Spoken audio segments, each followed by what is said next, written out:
Et voilà, nous installons donc les débatteurs. Nous sommes vendredi, on ne se met pas trop de pression, on se met à l'aise, balèze et sans malaise pour faire descendre donc le stress, la pression de toute la semaine. À ma droite, Laurent Roland Tonneikes, bonjour. Maurice Yagua, bonjour. Amis téléspectateurs, bonjour. À ma gauche, Adrien Tchobankou, bonjour. Bonjour Maurice Yagua, bonjour à toutes et à tous. Quand on était enfant, quand on voit quelqu'un porter des verres comme ce que vous avez porté, on appelle ça verre assassin. Ce matin, vous êtes en verre assassin. Non, il faut changer par moment de look. Je pense que je n'ai pas porté de verre assassin. Non, je pense que vous n'avez pas porté de look. Vous n'avez pas changé de look. Dites que vous avez un petit souci à un œil, on comprendra mieux. Bon, ce n'est pas sur un plateau qu'on peut s'autoriser à porter des verres assassins, comme le disent les enfants. Merci, M. Maurice. Vous êtes d'accord avec nous? Tout à fait. D'accord, donc tout ira bien, ne vous en faites pas. D'ici quelques jours, nous aurons le plaisir de revoir vos yeux. Bien voilà. sûr. Au lieu que ça soit caché et derrière des verres fumés, et comme on a l'habitude de le dire. Nous allons démarrer les analyses. Pourquoi pas? On va partir de la une, on va partir à la une du quotidien Matin Libre. Matin Libre de ce matin qui titre, qui s'interroge à sa une et qui parle de élimination des violences à l'égard des femmes et filles. Et le journal trouve un bout et dit « Et les violences faites aux femmes politiques ». Ce sujet préoccupe Rekia Madougou. Laurent Roland Tonneikes. Non, c'est un constat que les acteurs politiques, surtout les hommes, quand ils veulent accéder au pouvoir, sont les premiers à dire qu'ils veulent faire la promotion de la femme. Et d'ailleurs, même dans les différentes politiques qui sont mises en œuvre, on a tout fait de voir que ces acteurs politiques tout le temps chantent promotion de la femme, autonomisation de la femme. Mais Dieu seul sait que tous les jours, les acteurs politiques, notamment les hommes, sont là à brimer les droits des femmes qui sont en politique. Vous n'êtes pas sans savoir que quand il s'agit véritablement de faire des positionnements en politique, les hommes sont prêts à s'arroger la grosse part en abandonnant les femmes. Et pourtant, d'ailleurs même... Malgré la discrimination positive. Voilà, d'ailleurs même vous allez voir que depuis 2016, beaucoup nous ont dit qu'ils sont là pour faire la promotion de la femme, mais nous savons très bien que dans les positionnements, beaucoup parmi eux n'ont pas eu, ont eu des difficultés à positionner beaucoup de femmes comme tête de liste à plusieurs circonscriptions électorales. C'est un constat, malheureusement, qui n'honore pas ceux-là qui chantent tout le temps, qui sont là pour la promotion de la femme. Les femmes sont en majorité. Oui, oui. Ben, entre femmes aussi. Les femmes sont en majorité, d'accord, mais à ce niveau, c'est un autre débat, parce que ça dépend aussi des femmes entre elles. Elles ne se soutiennent pas. Mais toujours est-il qu'il n'y a pas la volonté politique n'accompagne pas, l'acte politique n'accompagne pas la volonté politique notamment. Et quand on parle de violence aussi, parce que quand on parle de violence, ce n'est pas que quand on tape comme violente une femme de façon physique. Non, il y a les violences morales, parce qu'on estime que la femme n'est pas mieux préparée pour être à telle poste de responsabilité, ou parfois même, on voit très bien que la femme a bien les compétences, mais pour question d'affinité politique, on est prêt à mettre un homme parce qu'on ne veut pas composer avec une femme. Ça fait partie des violences que subissent les femmes, parce qu'il y en a qui, de façon, qui moralement subissent cette humiliation qui est une violence, bien évidemment. Et bien, dans certaines formations politiques, il y a la manière dont on gère les femmes, qui constitue un souci pour les femmes. Donc, c'est des formes de violence que subissent au quotidien les femmes. Et il va falloir réfléchir sur la question pour donner à la femme, pour reconnaître à la femme ses droits de participer aussi à la gestion de la société, ses droits de participer aux grandes décisions qui engagent la vie de la nation, la vie des concitoyens, parce que il ne sert à rien de chanter qu'on veut faire la promotion de la femme, mais alors qu'en réalité, quand il s'agit de partager les postes, les femmes sont assez minoritaires, et Dieu seul sait combien de femmes aujourd'hui ont des compétences dans ce pays, mais qui, peut-être pour une raison ou une autre, on ne veut pas les mettre à des postes de décision. Adrien Tchouakou, voilà ce que titre ce matin Matin Libre et qui parle et qui s'interroge par rapport aux violences faites aux femmes politiques et qui évoque que c'est une préoccupation de Réki Amadougou. Oui, c'est normal que Réki Amadougou se penche sur cette question. Il faut dire que quand on nous parle des violences faites aux femmes politiques, ce n'est pas, écoutez, ce n'est pas châtier une femme politique ou bien se mettre à crier sur elle ou à la menacer. En réalité, il s'agit de quoi? Il s'agit de ce que nous vivons par moments, à des moments donnés dans notre pays. Quand je prends, il y a quelques années, c'est vrai qu'il y a une loi qui est venue corriger ce que je voudrais dire. Quand je prends la loi désormais qui repartit... Discrimination positive. La loi sur la discrimination positive. Tout à fait.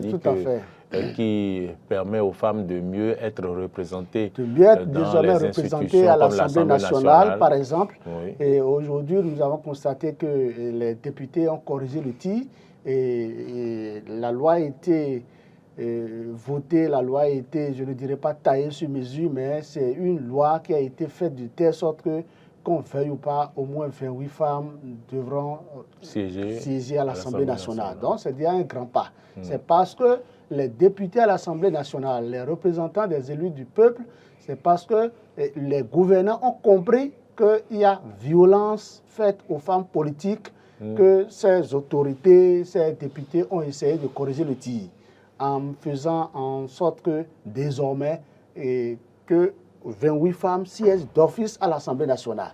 Ce qu'il faut aussi dire, c'est quoi? C'est que aujourd'hui, en République du Bénin, nous avons constaté que il y a des femmes en majorité n'occupent pas des postes stratégiques, des postes politiques. Et quand je prends par exemple... Vous pouvez donner un exemple de poste stratégique, nous avons déjà une femme qui est vice-présidente de la République. Oui, donc c'est déjà un poste stratégique. Quand nous prenons le gouvernement béninois, le gouvernement dans sa composition, il y a combien de femmes au gouvernement? Oui, mais vous parlez de postes stratégiques. Oui, je vais en venir. Vous voyez un peu ce que je dis. Quand vous prenez le gouvernement, il y a combien de femmes au pouvoir et membres du gouvernement?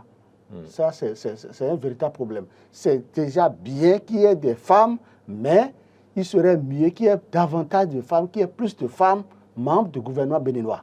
Quand je prends les postes stratégiques, écoutez, quand vous prenez la direction générale des douanes aujourd'hui, depuis, comment on le dit? Il y a une dame qui est finalement nommée directrice. Je suis en train de l'expliquer.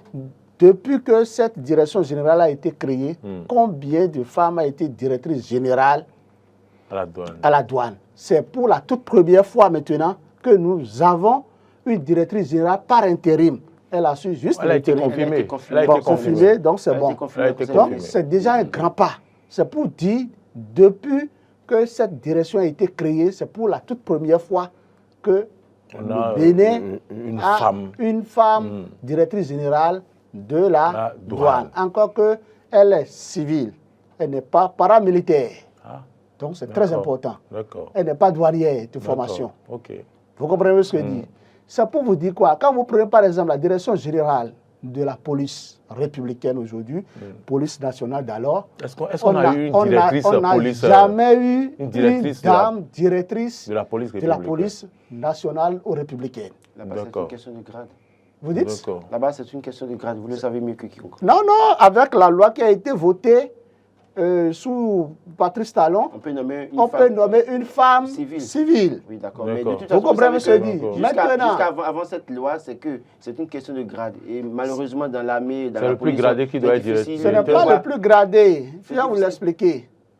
La nomination d'un directeur général de la police, on peut prendre une femme qui est commandant et on peut lui porter le galon à titre exceptionnel de général. Ça revient au même. C'est une question de grade. Dès lequel c'est pour vous dire quoi, s'il y a une volonté politique, ça doit se réaliser. C'est-à-dire, une femme, elle est commandant ou elle est... Et vous savez très bien qu'il y a peu de femmes commandantes. Oui, bon, écoutez, voilà. C'est pour dire que dans l'histoire de notre pays... Pour pouvoir arriver véritablement à nommer une femme à ce poste, il faut trop de gymnastique, puisqu'il faut lui porter d'abord du galon, tout ça. Donc, s'il y a des gens je crois qu'on disponibles ne va pas s'attarder sur les cas de police militaire, parce que là-bas, c'est encore autre... C'est un autre monde. C'est un autre monde. Moi, je pense qu'il vaut mieux peut-être qu'on parle des postes civils, carrément. Quand je prends par exemple le gouvernement, combien de femmes nous avons depuis que le pays existe, femmes ministres d'État par exemple. On peut commencer par là. C'est quelque chose sur lesquelles on peut peut-être attirer l'attention des politiques. Combien de femmes sont directrices générales de sociétés d'État en dehors de quelques-unes qui ont occupé le poste par le passé. Et pour revenir sur la loi que vous avez évoquée, moi je suis contre l'interprétation de cette loi. La loi que vous qualifiez de discrimination positive ou pour les positionnements, pour les législatives. Il faut donner du 28 places. Il faut 28 places d'office aux femmes. Je suis contre l'interprétation de cette loi par certaines formations politiques. Parce qu'il y a des formations politiques qui ont positionné, par exemple, je prends Calavi, des formations politiques ont positionné rien que des hommes. 5 hommes, 5 suppléants. C'est au niveau de la 6e place, réservée à la femme, qu'ils ont mis une femme. Alors que la loi dit, c'est quand vous avez la majorité que la femme de votre parti passe. Vous comprenez un peu le fait. Ce qui fait que beaucoup de formations politiques ont mis les femmes à ce poste-là, en tout cas, uniquement là. Donc, attendant qu'ils auront la majorité. Mais dès lors que toutes les formations, pratiquement, la grande partie n'ont pas la majorité, c'est que les femmes ne sont pas élues. Et donc, ils ont mis des femmes, des hommes premiers titulaires, des hommes deuxième titulaires, des hommes troisième titulaires, et espérant qu'ils auront la majorité pour que la femme passe. Et dès lors que la majorité ne passe pas au niveau de cette fonction politique, aucune femme de cette fonction politique n'est élue. Je pense que c'est cette interprétation qu'il faut maintenant revoir aussi, pour dire aux acteurs politiques des fonctions politiques, c'est-à-dire, dès que vous positionnez, quand même on dit que d'office, 28 femmes doivent siéger à l'Assemblée nationale, que les postes là, il y a un poste de titulaire réservé à la femme et un poste de suppléant, dès lors que la fonction à la majorité, la femme peut passer. Il faut aussi chercher à positionner des femmes qui sont têtes de liste, deuxième titulaire et troisième titulaire, pourquoi pas. L'autre chose, ce que je voudrais aborder, c'est quoi? Quand vous prenez nos maisons d'arrêt, nos prisons aujourd'hui, il y a combien de femmes politiques en prison? Donc, c'est pour dire quoi? C'est pour dire, même les procureurs de la République, d'une manière ou d'une autre, agissent sur, je ne dirais pas la promotion de la femme, mais je ne sais pas, c'est-à-dire, nos autorités judiciaires réfléchissent. Et quand ils voient que, bon, après tout, eux-mêmes, ils viennent, ils sont issus d'une femme, même pour mettre la femme en prison, encore que c'est une femme politique, ils voient comment chercher une situation atténuante. Donc, elles ne sont pas nombreuses, ces femmes politiques en prison aujourd'hui. C'est vrai que malheureusement, Rekiat Madougou est en prison. Ce n'est rien fait de ça agit d'une manière d'une autre, parce qu'il y a ce qu'on appelle l'intuition du procureur, du juge. C'est le juge qui décide, quelle que soit la faute, quelle que soit, écoutez, quel que soit, même si toutes les preuves sont établies, le juge... Est-ce que vous voulez dire que le juge favorise les femmes? Je ne dis pas que le juge favorise les femmes, mais d'une manière ou d'une autre, le juge favorise indirectement. Dit qu'on n'a pas beaucoup de femmes politiques en prison. Oui, ça se comprend, mais dit que le juge dit que moi il provient des femmes. Si vous permettez, je ne suis pas d'accord avec l'avis d'Adrien Tchouankou. Combien de femmes ont osé, comme Rekiat Madougou, pour ne pas se retrouver en prison au Bénin? Citez-moi une autre femme. Il y a la dame de Ouida qui a été candidate plusieurs fois, à plusieurs reprises. Et l'avocate là. Qui ça? Comment elle s'appelle? Qui a été candidat pour la présidentielle plusieurs fois sous Kérékou, sous Yaïbouni. Vous parlez de l'avocate qui a été candidate à l'élection présidentielle. Marie-Élise Bédo. Marie-Élise Bédo n'a pas osé comme... Comment elle n'a pas osé? Elle a été candidate à plusieurs reprises. Que ce soit au niveau de la télévision. N'embrouillons pas les gens. Les déboires que connaît Rekiat Madougou aujourd'hui, Marie-Élise Bédo n'a pas connu ce déboire parce qu'il était en face d'autres acteurs politiques, notamment Boni Yayi et Mathieu Kérékou, d'accord, qui n'ont pas le même mode de fonctionnement qu'un certain Patrice Talon. Et Rekiat Madougou, au moment où Rekiat Madougou a annoncé sa candidature, il n'y avait pas beaucoup de femmes qui se sont annoncées. Vous comprenez avec moi. Serge Zanoua était candidat dans ce pays. Ce n'est pas le mode que les deux personnes ont utilisé, le même mode que ces deux personnalités ont utilisé. Donc, justifier le fait qu'il n'y a pas beaucoup de femmes en politique, c'est parce que les juges, parce qu'il y a tout. Je suis heureux de vous dire non. C'est parce que beaucoup de femmes n'osent pas. Et je parie que si notre femme... n'ose plus. N'ose pas. N'ose plus. Non, n'ose pas, comme Ricky Amadougou a osé à un moment donné. Et c'est ça le problème. C'est que, attendez pour voir. Parce que nous savons tous, hein, les hommes ont toujours envie de brimer les femmes. Et dès lors qu'une femme va toujours monter au créneau pour vouloir défier un homme, nous savons très bien comment ça finit. Et c'est ce qu'elle subit malheureusement aujourd'hui. Même si on a des choses à lui reprocher. Pour vous dire, ce n'est pas parce que Ricky Amadougou est seul pratiquement à femme politique en prison qu'on va penser que oui, c'est parce qu'à un moment donné, il y a situation atteignante. Aucune situation atteignante. N'oubliez pas que c'est le haut niveau de la politique et qu'il n'y a pas de pitié en politique. C'est parce que les femmes, elles sont nombreuses à ne jamais oser. Et tout à l'heure, je disais qu'elles sont nombreuses, mais elles ne se soutiennent pas. Parce que si toutes les femmes décidaient de soutenir Ricky Amadougou, je suis sûr que ce gouvernement allait fléchir depuis. Ou de soutenir Marie-Élise Guédo. Je suis sûr que si toutes les femmes de la République, malgré avec leur nom, décidaient aujourd'hui. Vous ne savez pas que, attendez, que les femmes ne peuvent jamais s'entendre. Mais c'est ce que je vous dis. Si les femmes ne peuvent jamais s'entendre. Si les acteurs, les femmes politiques au Bénin se mettaient ensemble, pourquoi les femmes de la société civile se mettaient ensemble pour défendre le cas de Ricky Amadougou, je suis sûr que le gouvernement là va revoir sa position. Donc c'est là aussi notre problème. Il y a cette domination des hommes sur certaines femmes. Parce qu'il y en a qui sont en politique, qui sont avec leurs époux et qui ont peur d'aller, de franchir certaines limites parce qu'elles peuvent avoir des problèmes avec leur mari ou leur belle famille, ou ainsi de suite. Elles peuvent avoir des problèmes avec la société. Vous n'êtes pas sans savoir combien de fois, à un moment donné, on a traité Ricky Amadougou de tous les noms dans ce pays. Vous n'êtes pas sans savoir combien de fois on a traité Marie-Élise Guédo de tous les noms dans ce pays. Vous n'êtes pas sans savoir combien on a traité de tous les noms Cécile Zanou dans ce pays. Vous n'êtes pas sans savoir combien de fois on a traité de tous les noms Colonie Présidence dans ce pays. Donc, les exemples sont là. Et ça fait qu'à un moment donné, les femmes ont envie d'aller loin. Mais compte tenu du regard de la société, compte tenu des interprétations des uns des autres, de la pression sociale, sont obligés de reculer. Ricky Amadougou, avec sa jeunesse, sa fougue, on a pu voir, touche pas à ma condition sous Mathieu Kéhékou, pour permettre à ce que Mboni Yahi arrive. Mais la jeunesse, cette jeunesse lui a permis de faire reculer les soutiens de Mathieu Kéhékou à un moment donné. Et cette fougue-là, elle l'a maintenue jusqu'à un moment donné. Et c'est avec cette fougue-là qu'elle a voulu être candidate à l'élection présidentielle 2026. Et voilà ce que ça a donné. Mais à un moment où, comment vous appelez, Marie-Élise Guédo était candidate, vous avez suivi son discours. Elle avait un discours aussi, mais pas aussi un discours avec de fougue comme Ricky Amadougou. Elle avait un discours conciliateur à la limite parfois. Elle parlait aux femmes. Elle parlait aux femmes Renoussou. Même aux hommes aussi. Aux hommes Renoussou. Et à un moment donné, Marie-Élise Guédo avait pris fait aux causes pour qui?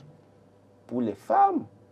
C'est avec elle qu'on a connu, on a commencé par avoir la lutte contre les violences faites aux femmes. Absolument. Et c'est pour ça que beaucoup de femmes, beaucoup d'hommes ne l'ont pas aimé, mais les femmes de nos campagnes ne l'ont pas aimé parce que estimant qu'elle n'est, entre griffes, on disait qu'elle n'est pas sous le toit d'un homme et qu'elle veut libérer toutes les femmes de leur foyer, des histoires comme ça. Donc, moi, je pense que si on n'a pas de femmes en prison aujourd'hui, ce n'est nullement le fait d'une justice, ce n'est nullement le fait d'un acteur politique, c'est parce que beaucoup de femmes, craignant la pression, n'osent pas pour aller plus loin. Et dès lors que les femmes se mettront ensemble pour réfléchir et oser pour aller plus loin, vous allez voir que les hommes, à un moment donné, vont capituler, vont reculer pour leur laisser céder la place.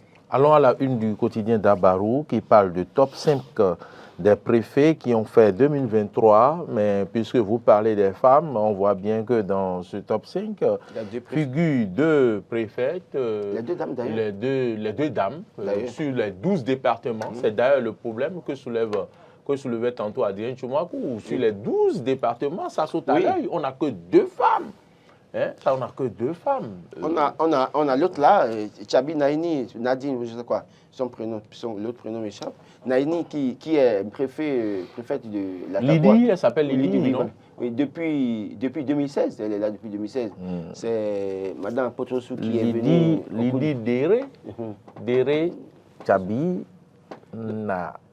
Donc je crois qu'elle elle détient un record de longévité à la préfecture, comme son collègue, comment vous l'appelez? Son collègue qui est... Cissé. Cissé, c'est le préfet Cissé de Parakou. Djibril Maman Cissé de Parakou. Donc, c'est après ça que les Ouagadougou. Oui. C'est après ça que les autres sont venus Milorin de Moelle Bénin, et puis à Potosu de l'Udébien, et quand vous appelez monsieur Christophe Megbedi, du Koufo, de l'IP, le renouveau, ce ferait de ma part. Donc oui, on voit que ces deux dames dans leur zone, parce qu'on a pu voir des maires prendre des décisions dans la commune, dans le département de l'Ouémé, dans le département de la Takoura, bien évidemment, laquelle décision a été rapportée par, comment vous appelez, les préfets, les deux préfètes notamment, pour montrer que ces deux dames qui suivent très bien et très peu ce qui se passe dans leur localité, on a pu voir comment elles ont fonctionné au cours de cette année. Je crois qu'on doit pouvoir, dans la discussion... Vous approuvez leur présence dans le top 5 Oui. C'est deux dames que moi, j'ai pris du temps à observer. Chaque fois quand il y a un problème dans le département de la Takoura de l'Ouémé, je suis de très près. Quelle est la réaction de la préfète sur la question? Je constate que chaque fois que ça a été... Les décisions ont été prises, ils ont rapporté certaines décisions de certains maires. Ils n'ont pas été interpellés, sachant très bien que un préfet, par exemple, a pris une décision et on a sorti une note pour lui dire jusqu'à nouvel ordre, il ne peut plus prendre des décisions. Donc, vous savez un peu. Donc, oui, en la matière, on doit pouvoir leur tirer chapeau pour dire oui, félicitations, qu'elle continue comme ça. On sait que aussi, dans le Koufo, Christophe Megbedi fait un travail assez remarquable. Et très au contact des populations, très au contact, j'insiste là-dessus, des populations. Il a été d'abord maire de Comé. Oui. Donc, non, pas Comé. Pas Comé. Non, pas Comé. D'accord.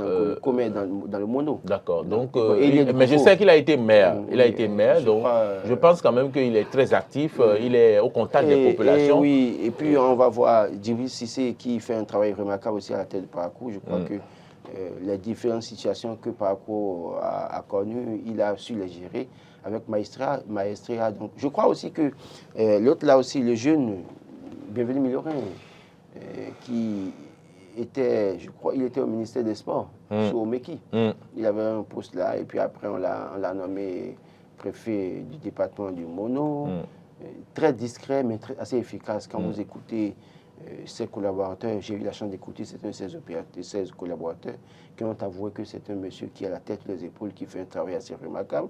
Et j'aime bien cette manière de fonctionner, c'est-à-dire sans tapage, sans bruit, on est efficace. On est efficace pour sa communauté. On ne se vante pas comme d'autres qui sont capables, à l'époque, d'interdire à un style de prendre la parole et qui ont fini par partir, mais qui ont été remplacés par d'autres personnes qui ont voulu prendre des décisions qui dépassent leur domaine de compétence au point d'être rappelé à l'ordre par l'autorité de tutelle qui intime l'ordre de ne plus prendre de décisions jusqu'à nouvel ordre. Donc, je crois que les gens doivent pouvoir faire la part des choses quand on leur confie les responsabilités. Adrien Tchobankou, vous avez suivi le top 5 que nous propose ce matin d'Abarou.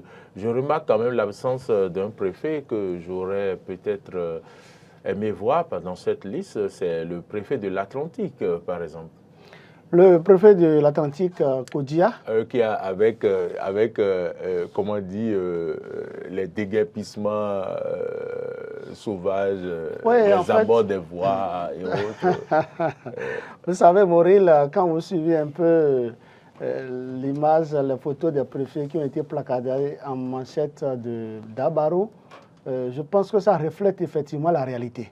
Ça reflète la réalité parce que quand vous prenez par exemple l'Atlantique, le préfet de l'Atlantique ne figure pas, et c'est vrai, comme le littoral aussi, parce que quand vous faites le bilan en un an, moi personnellement je ne vois pas les efforts, les actions posées par ces préfets.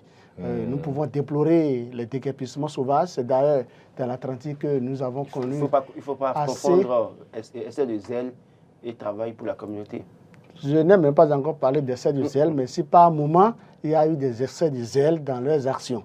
Je déplore par exemple les déguerpissements sauvages qui ont été opérés dans l'Atlantique. Dans l'Atlantique, c'est vraiment dommage. C'est de bonne guerre. Écoutez, on peut déguerpir les gens, on doit libérer les espaces publics, mais il y a des actions. À Porto-Novo, il y a eu des déguerpissements aussi, mais pourtant mariée à Potrossou figure. À Potrossou, par exemple. Elle est descendue, elle a discuté. C'est ça. Elle discute avec les citoyens, ceux qui occupent anarchiquement les trottoirs. Elle leur demande de vider les lieux. Donc les autres préfets de l'Atlantique littoral rien ne sert de descendre avec des forces de l'ordre et d'agir brutalement. Je dis non. Écoutez, le préfet du Dassa, pas Dassa, des collines, du département des collines, ne figure pas. C'est parce que pendant tout ce temps, pendant toute l'année 2023, il n'a pas montré effectivement qu'il est en train de faire vivre la préfecture. C'est de ça qu'il est question. Écoutez, quand vous prenez Madame Atropossou de l'UDBN, cette dame, vous avez vu comment elle a bien suivi, elle a prévenu les actions de troubles à l'ordre public. Le parti politique, les démocrates, qui voulait à tout prix poser des actes de troubles à l'ordre public, elle les a rappelés à l'ordre. Elle a fait des injonctions aux maires. Mais c'est de ça qu'il est question. Vous avez vu, quand on a dit qu'il y a un pasteur qui voulait organiser une évangélisation où tous les signaux étaient déjà au rouge, et puis bon, on dit que c'est Yaïbori qui allait jouer à la guitare, et il y avait tellement de mobilisation, de grande mobilisation. Écoutez, qu'est-ce qui s'est passé? Le préfet a bien fait de rappeler l'une de ses décisions qui disait que depuis telle date, cette préfète a interdit toute manifestation d'ordre public. C'est de ça qu'il est question. Et elle suit de très près ce qui se passe dans sa zone de compétence. Ça ne doit pas étonner, puisqu'elle est universitaire. Elle est universitaire, elle est très compétente, elle suit tout ce qui se passe de très près. Ce qu'il faut dire à Madame Apotrossou, je suis au regret de vous dire, alors là, donc, on va attraper fort sur elle. Parce qu'en réalité, on ne saurait interdire une activité d'évangélisation pendant qu'on sait écoutez, s'il doit avoir trouble à l'ordre public, vous voulez encourager le trouble à l'ordre public, vous voulez encourager le trouble à l'ordre public, je pense qu'on ne peut pas être en train de parler d'évangélisation et mettre des partis politiques devant. Et mettre... Les démocrates n'étaient pas devant. Écoutez, à l'époque, est-ce que Boni Yahi invité d'honneur? Il n'était pas président des démocrates. Il est président d'honneur des démocrates. Non. Il mettait tout en œuvre pour baliser le terrain politique à l'UDBN. Donc moi, je pense que les gens ne doivent pas mettre l'église devant. Un chrétien. C'est parce qu'on a invité Boni Yahi à une activité que vous allez lier ça au parti des démocrates. Rectifiez ça.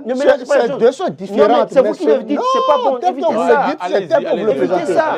Évitez ça. Je pense que... Il a dit que le président Yahi est le président d'honneur en ce moment. Mais et après? Mais il est un chrétien.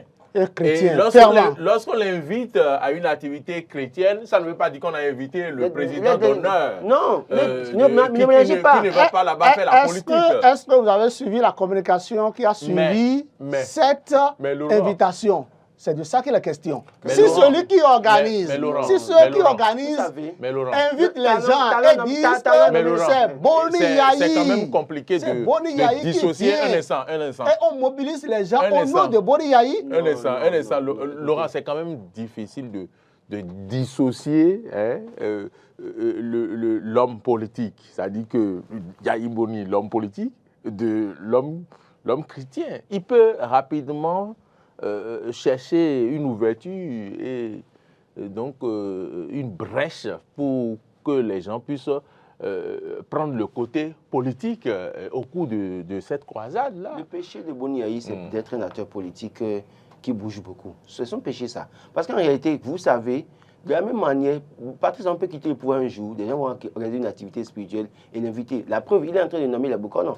Un jour ou l'autre, là, les gens vont vouloir faire consultation de Toufa. Ils peuvent l'inviter. Vous allez l'interdire maintenant parce que Patrice on vient assister à une consultation de Toufa. Là. Vous allez interdire pour ça. Non, c'est pourquoi je dis, ne mélangeons pas. Écoutez, le pouvoir, l'État a les moyens de sécuriser et de prévenir les gens. C'est la peur que l'individu n'utilise son côté politique. C'est pas peur. C'est un calcul politique. Calcul politique, c'est bon, calcul politique. Donc, on saurait attribuer pour dire que les gens organisent que les partis. Moi, je pense que la préfète à Tropossou a Potrosou, s'il vous plaît, monsieur. Qu'elle m'en excuse. À Potrosou, cette préfète a bien travaillé et elle mérite sa place dans le top 5 présenté par Dabarou. Écoutez, l'être humain est sacré. La vie humaine est vraiment chère. À supposer que elle fermait les yeux sur cette croisade d'évangélisation et finalement il y a tellement de morts, il y a eu débordement et on parle de mort. Qu'allons nous dire? On a vu ce qui s'est passé au stade de l'amitié de Cotonou ici, quand les Omeki ont organisé le match et ça a été mal organisé, le préfet qui n'a rien fait, vous avez vu finalement, son nom ne figure pas, sa photo ne figure pas. C'est l'une des raisons. C'est l'une des raisons que le nom et la photo de le préfet du littoral Orunla ne peut pas figurer. Son nom ne peut pas figurer. C'est un journal qui a fait un travail, Laurent. Ce n'est pas un comité national. C'est un travail potable. C'est un travail qui mérite d'être salué, félicité. Très bien. C'est qu'il y a des préfets qui ne méritent plus leur poste. Ah bon? Ah oui, moi je me dis. À ce point? À travers déjà le travail qui a été fait là, vous comprenez aisément qu'il y a des préfets qui doivent continuer à bien garder leur poste jusqu'au soir de 2026. Ah bon? Oui. Même au soir de 2026. Donc il n'y a plus d'autres compétences dans le pays pour les remplacer. On peut vous nommer. Hein? Ils peuvent aller même jusqu'à 2036.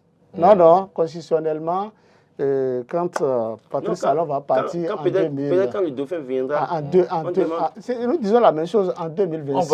On va retrouver... Il pourra les maintenir ou les décharger. Pour finir, on va retrouver Matin Libre qui apporte une information capitale, notamment par rapport au Nigeria, suspension de restrictions de change et donc le journal nous parle de Bénin-Nigeria, nouvelle aide de coopération économique et le journal évoque le nom de Chegoum Bakari, artisan majeur du sourire retrouvé. Laurent Moulanton.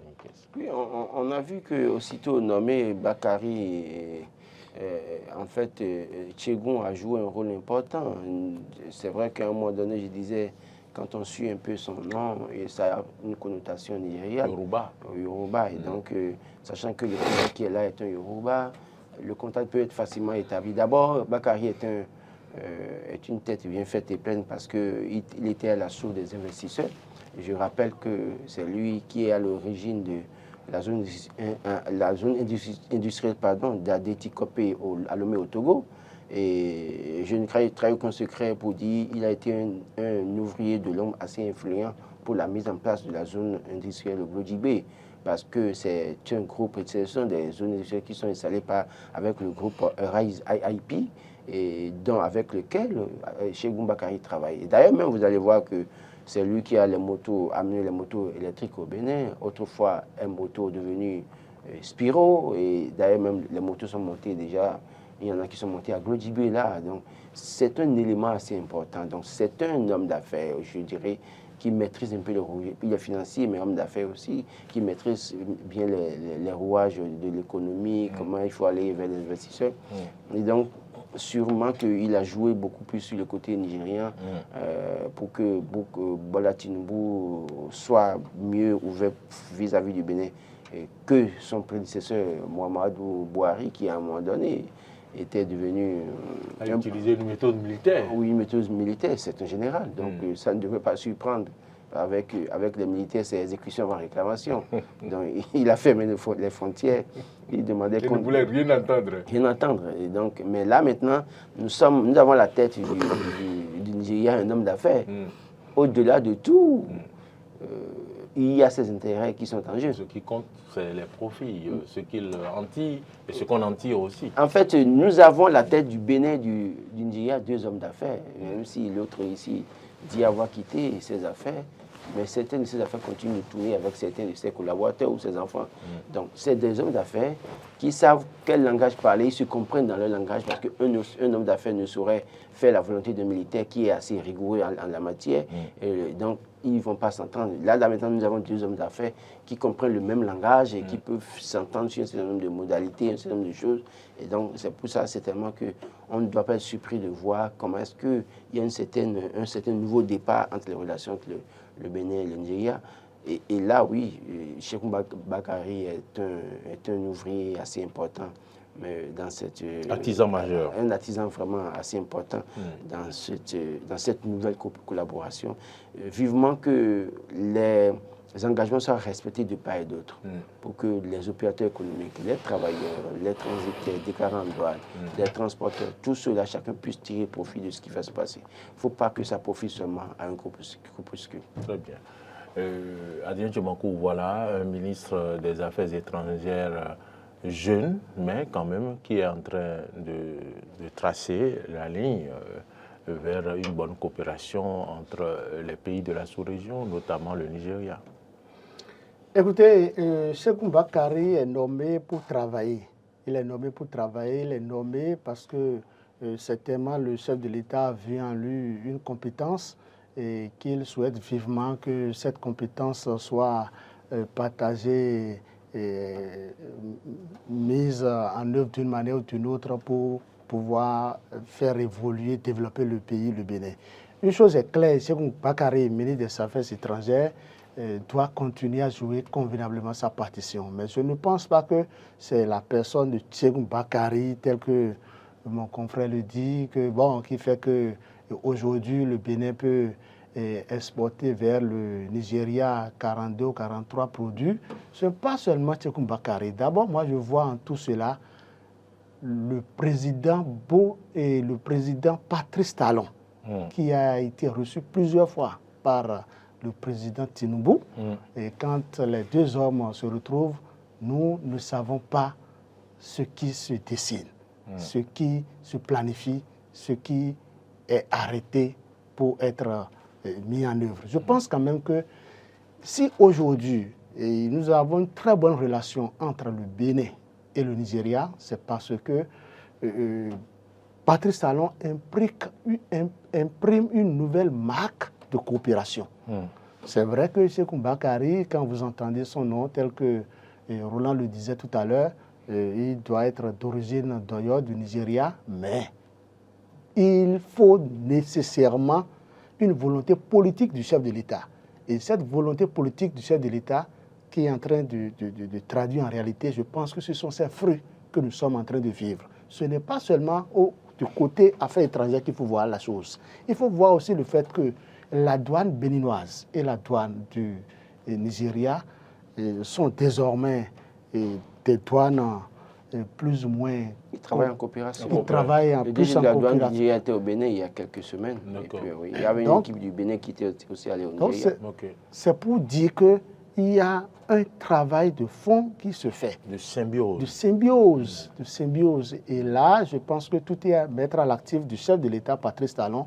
Mais aussi du chef de l'État nigérien. Du chef de l'État qui a manifesté cette volonté, qui l'a exprimée, et qui a dit que le Bénin et le Nigeria ont beaucoup de points en commun et que normalement on doit se mettre ensemble pour donc avancer économiquement. Je pense qu'aujourd'hui que quand nous voyons la situation de l'autre côté du Niger, où la frontière Bénin et Niger est toujours fermée, il vaut mieux très rapidement tabler, activer toutes les relations politiques, toutes les relations étrangères, afin que le Bénin et le Nigeria parlent correctement le même langage au plan économique. Donc c'est sur ça Patrice Talon est en train de tabler. Très bien. Donc je pense quand même que Olusegun, artisan, oui, mais...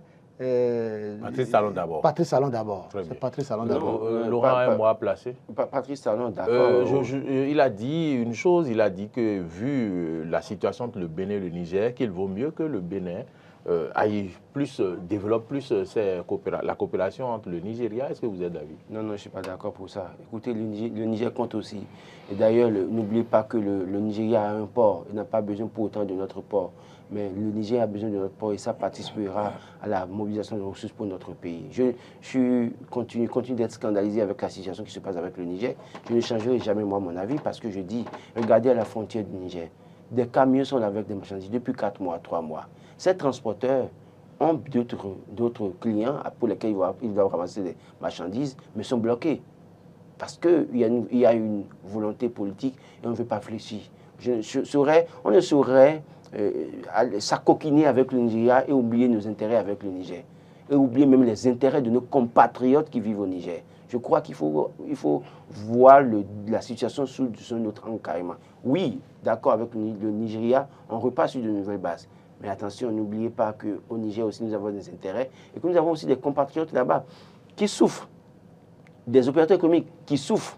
Mais nous avons des transporteurs ici qui ont chargé des marchandises depuis 3 mois, 4 mois, qui sont bloqués là avec le camion, alors que c'est ça qui leur donne à manger. Beaucoup sont au chômage technique. Donc, on ne saurait dire comme, bon, on n'est plus avec le Niger là, et avec le Nigeria, on peut faire tout maintenant, on se passe du Niger.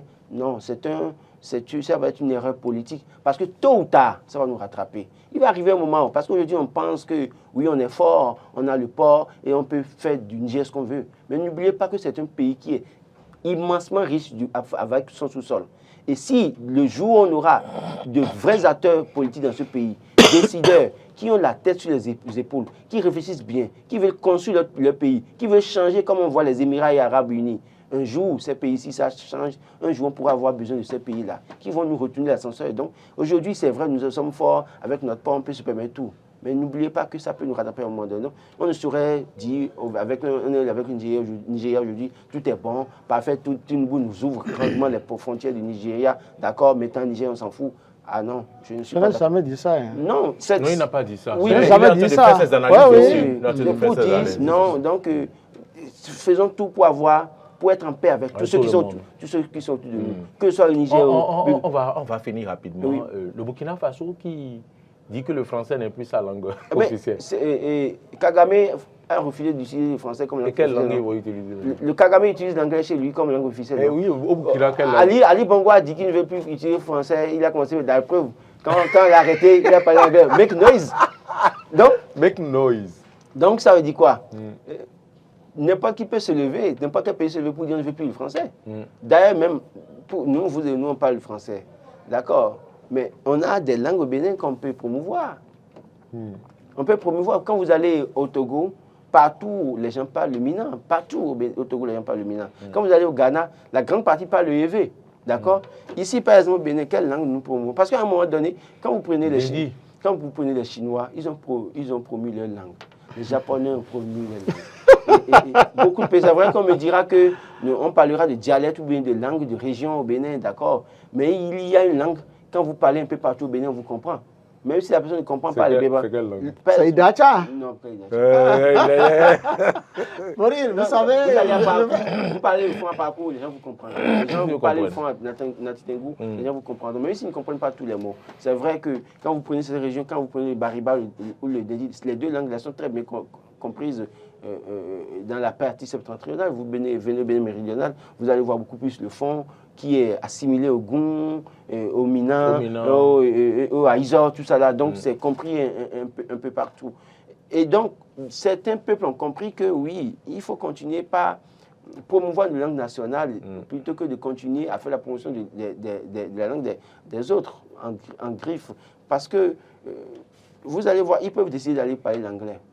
En fait, il y a une volonté de se démarquer de la tutelle de la France. Il y a cette volonté qu'on observe du côté du Burkina Faso. On entend de voir s'ils vont choisir l'anglais ou bien ils vont choisir une langue nationale qui sera généralisée dans toutes les régions qui vont commencer à parler. On entend de voir. Et ce serait... On ne saurait faire son bonheur dans la langue d'autrui. Le bonheur, vous le faites dans votre langue. Parce que vous avez des choses... Il y a des codes dans votre langue. Quand vous prenez un investisseur français et que vous voulez vous associer en tant que cadre béninois, et que vous parlez, et que vous-même là, vous parlez tout ce que vous devez dire, c'est en français, à un moment donné, vous pouvez parler. Moi, je suis allé en Turquie, les Turcs, je ne les parle anglais, mais les gars, quand ils veulent dire certaines choses là, ils virent dans le truc. Après, quelqu'un te dit, bon, te pose une question, tu réponds. Ils comprennent tous anglais, mais ils ne veulent pas parler avec toi. Ils parlent leur langue, et c'est quelqu'un qui sait d'interpréter qui pour te parler. Donc, pourquoi est-ce que nous-mêmes, on ne peut pas faire des trucs comme ça pour donner de la valeur à nos langues? Je suis d'accord avec le Burkina Faso. Hein. Ils ont annoncé même arrêter avec le franc CFA. Je suis d'accord. Ils sont en train de quitter le G5 Sahel. Ils ont quitté. Je suis d'accord. Ils ont créé l'AES. Je suis d'accord. Vivement que nos pays prennent leurs responsabilités. On voit que les chefs d'État qui ne veulent pas partir font tout pour être les enfants bénis de la France et continuent d'être les valets de la France et les peuples souffrent. Il faut arrêter avec ça. Nous avons de la richesse en Afrique. Il faut à un moment donné oser se lever pour dire arrêtons le bordel, développons-nous parce que nous avons de la richesse dans nos pays. Oui, Maurice Lagua, je pense que la promotion de la langue nationale, c'est une très bonne chose. Vous savez, en République du Bénin, nous avons vu Roger Béonvi, paix à son âme, qui a été ministre du ministère de l'alphabétisation et de la promotion de la langue nationale, sous Boni Yahi. Je pense que quand Patrice Talon est venu, ce ministère est porté disparu. C'est une très mauvaise chose. Il y a de l'alphabétisation. Écoutez, il y a l'alphabétisation, mais il n'y a pas la promotion de la langue nationale. Je suis d'accord. Donc, écoutez, quand vous prenez les Boukonons, les guérisseurs traditionnels, quand ils se lèvent tôt les matins pour réveiller leur fétiche, ils réveillent leur fétiche de quelle langue? C'est dans la langue nationale. C'est dans leur langue maternelle. Ils peuvent réveiller ça en français? Non, non, ça ne peut pas donner le même pouvoir. Vous comprenez? Ça ne peut pas donner. Et quand les églises, on a importé les églises. Je m'adresse à mon cher Roland Tonnet, qui est diacre, qui est un jeune pasteur. Écoutez. C'est à quoi avoir? C'est à quoi avoir. Les églises sont tellement nombreuses au Bénin et tout ça, c'est le français, le français, le français. Quand vous dites que les églises sont nombreuses au Bénin, là, tous les jours, il y a des petits boucans dans toutes les rues de Cotonou. Vous ne voyez pas ça. Et je ne vois pas pourquoi vous vous attaquez souvent aux églises évangéliques. Dans mon quartier, là, il y a plusieurs jeunes qui ont construit couvent qui sont devenus rounons, des cas, je sais quoi, guérisseurs, ils sont nombreux. Et vous les voyez sur les stations de radio un peu partout, en train de vendre produits. Vous ne parlez jamais de ça. C'est les églises évangéliques. Vous vous attaquez aux églises, monsieur? Partout, chaque jour, il y a une église catholique qui est implantée quelque part, au moins dans un mois quelque part, ou dans une il y a des églises catholiques qui sont implantées. Vous ne voyez pas ça. Il ne faut pas répondre à Adrien. Faut pas répondre à Adrien. Si vous ouvrez la parenthèse, je rentre dedans avec vous. Faut pas. Il a déjà démissionné, il a dit de fermer cette page. Voilà, merci. Ce que je voudrais dire. Merci, c'est fini, hein, Adrien. Oui, nous devons promouvoir nos langues maternelles, nos langues nationales. Même dans nos églises. Même dans nos églises. C'est ce que vous voulez dire. C'est ça. Que Roland comprenne que désormais, le français au Bénin, oui. Vous connaissez, je ne suis pas contre vous connaissez, le français au Bénin. Il y a des églises au Bénin qui parlent très bien les langues nationales. Il y a des églises qui ont contribué à la traduction de la Bible en fond, en nago, en idacha. Nous voulons. Si vous ne savez pas, je vous dis. Que nous voulons. Donc, ne dites pas que c'est l'église. Je souhaite qu'un beau jour, qu'on me dise que la langue officielle de travail au Bénin, c'est soit Dindi ou le Wama ou bien Quand vous serez président, vous allez régler. Les églises font énormément de choses. Il y a des livres qui sont traduits en français. Vous devez travailler pour. Les églises quand vous serez travailler pour. Le Burkina Faso aujourd'hui, qui dit qu'il ne prend plus le français comme langue de travail. Quand vous serez président. Ça veut dire qu'il y a un travail qui avait été fait. Quand vous serez président. Il y a un travail qui a été fait. On ne peut pas se lever un beau jour. Aujourd'hui, le gouvernement béninois ne peut pas dire, bon, désormais, que c'est le fond qui est la langue officielle de travail. Pour le moment, on n'en est pas là. Quand vous serez président avec votre verre fumé, vous déciderez. C'est fini. Je serai président de la République un beau jour. Commentaires, oui, avec vos verres fumés. Vous le ferez. Donc, c'est bon. En tout cas, avant 70 ans, je serai président de la République. On vous souhaite bon vent et bonne chance. Merci beaucoup. Et Laurent Oulatori, merci pour votre présence sur ce plateau.